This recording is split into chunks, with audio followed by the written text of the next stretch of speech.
Welcome to Motherland. Welcome to Motherland.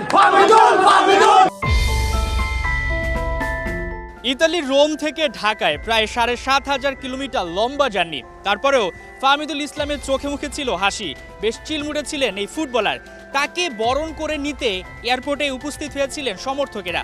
তবে আফসোস, তাকে সেই ফুলটা দিতে পারেননি। কারণ ফাহমিদুল ইসলাম যখন এয়ারপোর্ট থেকে ঠিক বের হচ্ছিলেন, সমর্থকেরা গেট খুলে ভেতরে প্রবেশ করে। Welcome to Motherland. Welcome to Motherland.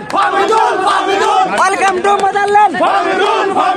Welcome to Motherland. Fahmidul হয়তোবা বুঝতেই পারেননি যে আসলে বা ভাবেননি যে এমন একটা পরিবেশ তৈরি হবে। ফাহমিদুল ইসলাম যখন সৌদি আরবের তায়েফে কন্ডিশনিং ক্যাম্প করে ভারতের বিপক্ষে ম্যাচের আগে, এরপর তিনি দলের সঙ্গে বাংলাদেশে ফেরেননি, তিনি চলে গিয়েছিলেন ইতালি।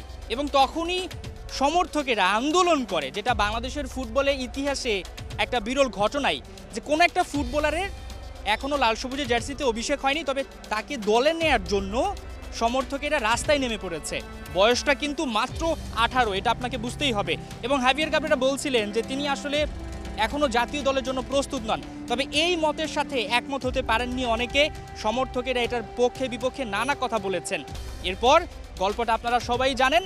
বাফুফের সভাপতি তাবিত আওয়াল তিনি নির্দেশনা দেন সিঙ্গাপুরের বিপক্ষে ম্যাচের আগে যাতে প্রাথমিক স্কোয়াডে ফাহমিদুলকে নেওয়া হয়, এবং তারপরই হাভিয়ার কাবরেরা ফাহমিদুলকে দলে অন্তর্ভুক্তি করেন। তবে তিনি আসলে একাদশের সুযোগ পাবেন কি পাবেন না সেটা পরবর্তী ঘটনা, সেটা হাভিয়ার কাবরেরার ডিসিশন। তবে এই যে ফাহমিদুল ইসলাম ইতালির রোম থেকে ঢাকায় আসলেন, তাকে ঘিরে মিডিয়া কাভারেজ, তাকে ঘিরে ভক্তদের উচ্ছ্বাস, এটা কিন্তু বাংলাদেশের ফুটবলের জন্য একটা ইতিবাচক দিকই হয়ে দাঁড়াবে। ফাহমিদুল বারবার হাত জাগিয়েছেন এবং ভক্তদের প্রতি তিনি গতকালই জানিয়েছিলেন যে ভক্তদের প্রতি শুধুমাত্র ভালোবাসা এবং ধন্যবাদ। তিনি নিজেকে উজাড় করে দিতে চান।